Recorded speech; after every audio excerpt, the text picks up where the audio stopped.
Hello everyone, welcome to the lecture series. Today we'll discuss about the concept of citizenship. So citizenship को हिंदी में नागरिकता भी बोला जाता है एंड आज के लेक्चर में हम बेसिकली डिस्कस करेंगे कि सिटीजनशिप की मीनिंग एंड डेफिनेशन क्या है और एंशियंट टाइम से लेके मॉडर्न टाइम्स तक इस कॉन्सेप्ट में क्या-क्या मेजर चेंजेस आया है. When we talked about citizenship, it means a citizen who is a resident of a city. And being a citizen of the city, he enjoys certain kind of rights and also discharge certain kind of duty.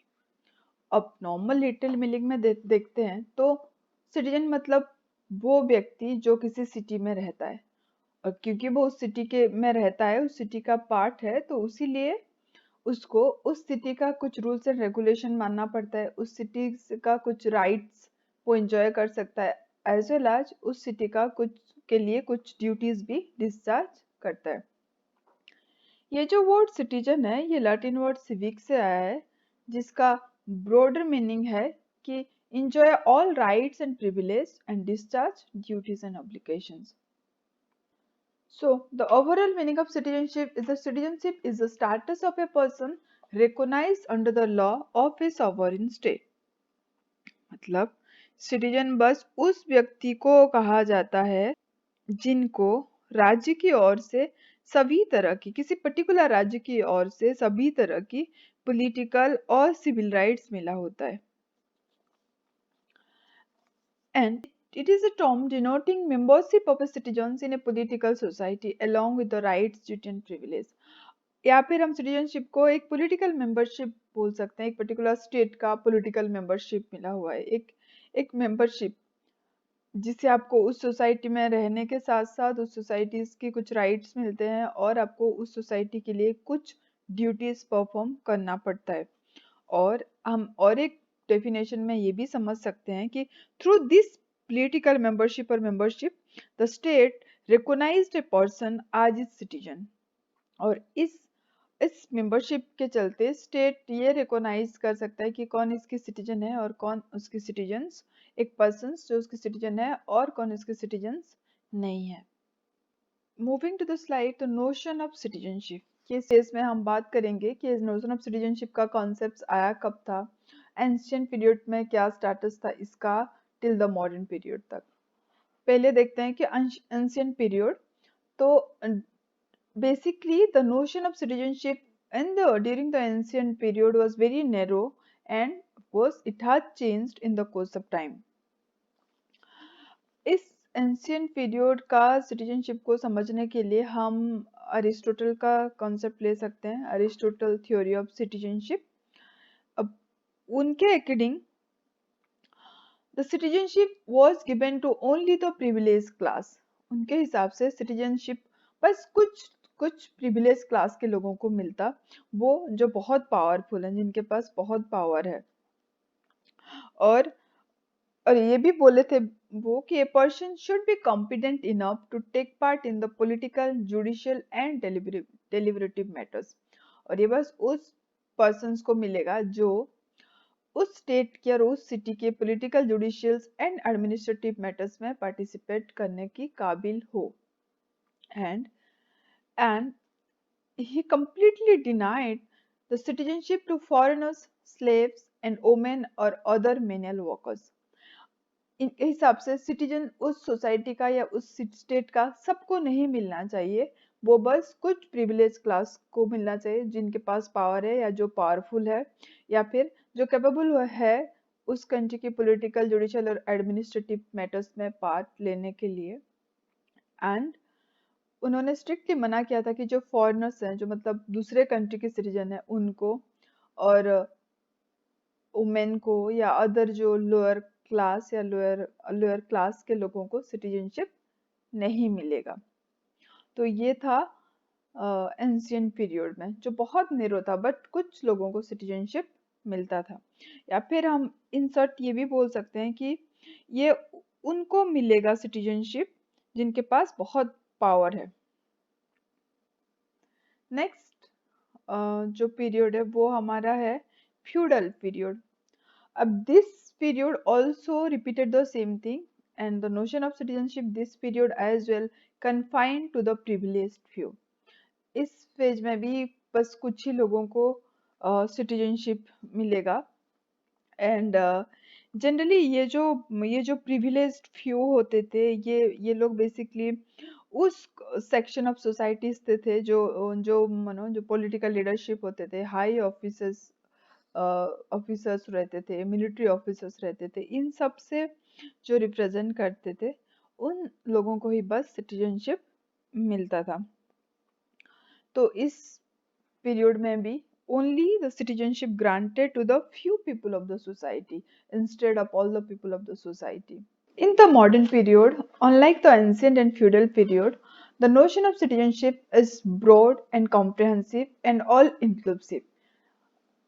Modern period में जैसे ancient period में हमने बात किया था कि citizenship का concept बहुत नैरो है ओनली फ्यू पावरफुल पीपल को सिटीजनशिप मिलेगा सारे सेक्शन ऑफ सोसाइटी को नहीं मिलेगा फ्यूडल पीरियड में भी सेम कि बस तो citizenship was completely monopolised by the privileged few तो मॉडर्न पीरियड में ये बहुत कॉम्प्रिहेंसिव था ब्रॉड था इसमें हर किसी को सिटीजनशिप मिलेगा अगर citizenship can be granted to all the people who respect the basic ideas of the state and also protect the state in the time of crisis. मतलब मॉडर्न पीरियड में citizenship का concept बिल्कुल change हो गया था and ये बोला जाता था कि सिटीजनशिप सबको मिलेगा बस उस स्टेट को रिस्पेक्ट करना पड़ेगा उस स्टेट की बेसिक आइडियल्स को रिस्पेक्ट करना पड़ेगा एंड मानना पड़ेगा उसके रूल्स एंड रेगुलेशंस को एंड एज वेल एज उस कभी भी वॉर या किसी भी तरह की क्राइसिस की टाइम आता है तो उस स्टेट को डिफेंड करना पड़ेगा उस स्टेट को प्रोटेक्ट करना पड़ेगा तो सिटीजनशिप ऑटोमेटिकली मिल जाएगा liberty and membership to all अब मॉडर्न पीरियड की सिटीजनशिप कंसेप्ट बोलता है कि सारे इंडिविजुअल जो भी उस स्टेट का मेंबर्स हैं और जिनको उस पॉलिटिकल मेंबरशिप मिलेगा वो उनको पूरा लिबर्टी मिलेगा एज वेल एज उन सबको पॉलिटिकल मेंबरशिप यानी कि सिटीजनशिप भी मिलेगा no distinction between man and women and that both are capable of citizenship modern जैसे कि एंशिएंट पीरियड में हम लोग अरिस्टोटल के कॉन्सेप्ट में देखे थे कि वो बोले थे कि वुमेन को सिटीजनशिप नहीं मिलेगा या अदर लोअर क्लासेस को सिटीजनशिप नहीं मिलेगा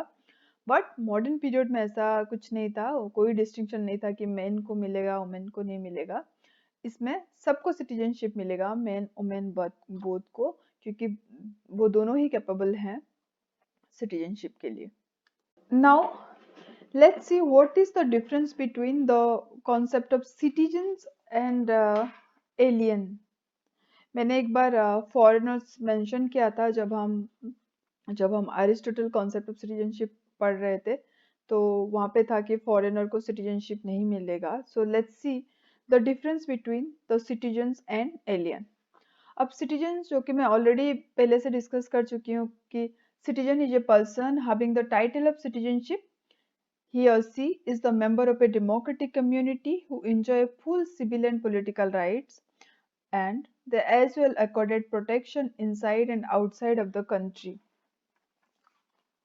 तो अब सिटीजनशिप तो वो बनता है जिसको वो पॉलिटिकल मेंबरशिप मिला है और किसी पर्टिकुलर स्टेट से उनको पॉलिटिकल मेंबरशिप मिला है उसके साथ साथ उस स्टेट के ओर से सभी kind of political and civil rights मिला होता है एंड स्टेट इंश्योर करता है उसकी उस बंदे को एंड उस बंदे की टेरिटोरी को state inside and outside the state protection provide करता है तो इसको हम बोलते हैं सिटीजन अब ये एलियन सिटीजन कौन है और एलियन कौन है an alien is a citizen of a country who is residing in another country. Generally, he is called foreigner. He is not given the full rights to citizenship, but is allowed to receive protection as to his person or property. अब alien citizen वो होते हैं जो किसी और city की किसी और कंट्री के रेसिडेंट होते हैं बट प्रेजेंटली किसी दूसरे कंट्री में रह रहे होते हैं उन लोगों को बेसिकली फॉरेनर बोला जाता है फॉर एग्जाम्पल सपोज हम इंडिया का सिटीजन्स है लेकिन हम अभी 4-5 साल से या कुछ साल से हम रशिया में रह रहे हैं तो रशिया में हमें रशियन सिटीजन नहीं बोला जाएगा हमें रशिया में फॉरेनर बोला जाएगा कोई अमेरिकन है जो अमेरिका का सिटीजन है बट इंडिया में रह रहा है अभी 4-5 साल से या रह रहा है, तो उसको इंडिया में फॉरेनर बोला जाएगा क्योंकि वो किसी और कंट्री का सिटीजन है। अब इन इन एलियन को या फिर इन फॉरेनर को क्या डिफरेंस होगा? सिटीजन्स को जो राइट्स और जो ड्यूटीज मिलते हैं वो इनको नहीं मिलेगा स्टेट की तरह से, बट इनको प्रोटेक्शन प्रोवाइड किया जाएगा, उनके लाइफ को या उनके प्रॉपर्टी को प्रोटेक्शन प्रोवाइड किया जाएगा। तो this is a major difference between the citizen and alien. अभी देखते हैं कि किस किस वे से सिटीजनशिप मिलता है, क्या क्या प्री रिक्वेस्टिक्स चाहिए सिटीजनशिप के लिए। तो there are basically two methods to get citizenship. First, involuntary method and second, voluntary method. So involuntary method में दो वैसे होता है, एक by birth and दूसरा place of birth. अब ये जो by birth citizenship मिलता है वो कैसे? ये basically blood relationship is the basis for the acquisition of citizenship under this rule, and the children follow the citizenship of the parents or one of them. अब by birth का citizenship इसीलिए आपको मिलता है क्योंकि उस कंट्री का या उस स्टेट का सिटीजन्स आपके पेरेंट्स हैं, तो आपको ऑटोमेटिकली उस कंट्री का सिटीजन मिलेगा। क्यों? क्योंकि आपकी ब्लड रिलेशंस है। आपके दोनों पेरेंट्स में से भी कोई एक भी पेरेंट्स अगर उस कंट्री का है तो आपको उस कंट्री का सिटीजन ऑटोमेटिकली यानी कि नेचुरल वे में आपको सिटीजनशिप मिलेगा। इसको हम बोलेंगे सिटीजनशिप बाय बर्थ। नेक्स्ट है citizenship by place of birth. दूसरा कैटेगरी ये है कि places of birth serve as the basis for acquiring citizenship under this rule. A person becomes a citizen of the state where he is born, irrespective of the parents. अब इसमें place of birth में यह है कि आपके parents किसी भी country का हो सकते हैं, लेकिन जिस कंट्री में आप प्रेजेंटली रह रहे हो और जिस कंट्री में आपके पेरेंट्स प्रेजेंटली रह रहे हैं और उस कंट्री में आपका बर्थ होता है, तो बाय बर्थ के हिसाब से आपको सिटीजनशिप मिलता है। सपोज आपके पेरेंट्स रशिया के हैं बट आप पैदा हुए यूएस में, तो आप ऑटोमेटिकली आपको यूएस की सिटीजनशिप मिलेगा। तो next method is voluntary method. ये सेकंड मेथड है सिटीजनशिप, इस मेथड से भी मिल सकता है। इसमें बेसिकली नेचुरलाइजेशन प्रोसेस से सिटीजनशिप मिलता है। अब naturalisation means it's basically legal act और process by which non-citizens of a country may get citizenship of that country. ये एक लीगल प्रोसेस है। इस प्रोसेस करके जो नॉन सिटीजन होते हैं, सिटीजन आपकी कंट्री का नहीं होते हैं, वो उनको सिटीजनशिप मिल सकता है।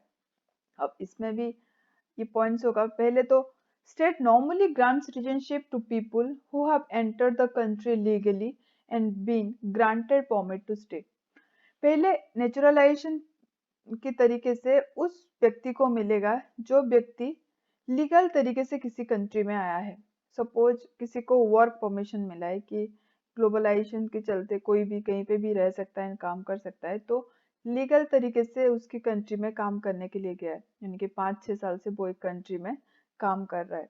फिर 5-10 साल काम करने के बाद फिर अगर वो व्यक्ति उस पर्टिकुलर स्टेट की जो भी क्लॉजेस है सिटीजनशिप एक्वायर करने के लिए वो फुलफिल करता है, तो वो लीगल तरीके से अप्लाई कर सकता है और उस कंट्री उस इंडिविजुअल को सिटीजनशिप ग्रांटेड मतलब सिटीजनशिप देगा। उस वजह से हम एग्जांपल ले सकते हैं कि अगर एक बंदा अमेरिका में 5-6 साल से काम कर रहा है वर्किंग वीजा में एंड उसको अमेरिका सिटीजनशिप चाहिए, तो वो लीगल तरीके से अप्लाई कर सकता है हमें अमेरिका में। कि जो भी हर कंट्री की इसमें क्लॉजेस अलग अलग होता है। हर country is free to determine the condition under which it will take recognise a person as a citizen. तो अब अमेरिका भी जो भी क्लॉजेस है सिटीजनशिप प्रोवाइड करने के लिए, अगर वो फुलफिल करता है वो सब, तो अमेरिका से उसको सिटीजनशिप मिल जाएगा। नेक्स्ट है सिटीजनशिप बाय मैरिज। इस केस में एक व्यक्ति किसी दूसरे कंट्री की लेडी से शादी होता है तो उस केस में उस लड़की को लड़का की कंट्री का सिटीजनशिप मिल सकता है। जैसे हम एग्जांपल लेते हैं, अगर कोई इंडियन कोई रशियन से शादी कर लेता है, कोई रशियन लड़की से शादी कर देता है, तो उस रशियन लड़की इंडियन सिटीजनशिप क्लेम करने के लिए एलिजिबल हो जाएगी। Next, collective naturalization of the inhabitants of a territory which take place when it is ceded by one state to another as a result of a conquest of a treaty. And next, collective naturalisation मतलब एक साथ बहुत लोगों को citizenship provide करना होता है। ये उस केस में होता है जब जब किसी वॉर में एक कंट्री जीत जाता है और जो हरा हुआ होता है उनमें जो इनहेबिटेंट्स रह रहे होते हैं उस एरिया में, उनको अपनी कंट्री की सिटीजनशिप देना पड़ता है। तो ये था involuntary method and voluntary method to acquire citizenship. Now अब डिस्कशन से ये पता चलता है कि there are two types of citizens. एक नेचुरल सिटीजन्स जो हमारे वॉलंटरी मेथड से आए हैं बाय बर्थ और by the place of birth, और दूसरे कैटेगरी हैं जो नेचुरलाइज सिटीजन्स हैं जो इनवॉलंटरी मेथड से आए हैं, यानी कि इधर इधर नेचुरलाइजेशन प्रोसेस से लीगली अप्लाई करके या सिटीजनशिप बाय मैरिज। तो इन दो थ्रो से आते हैं, तो इनको हम बोलते हैं neutralise citizen. So this is all for today about the concept of citizenship. Thank you.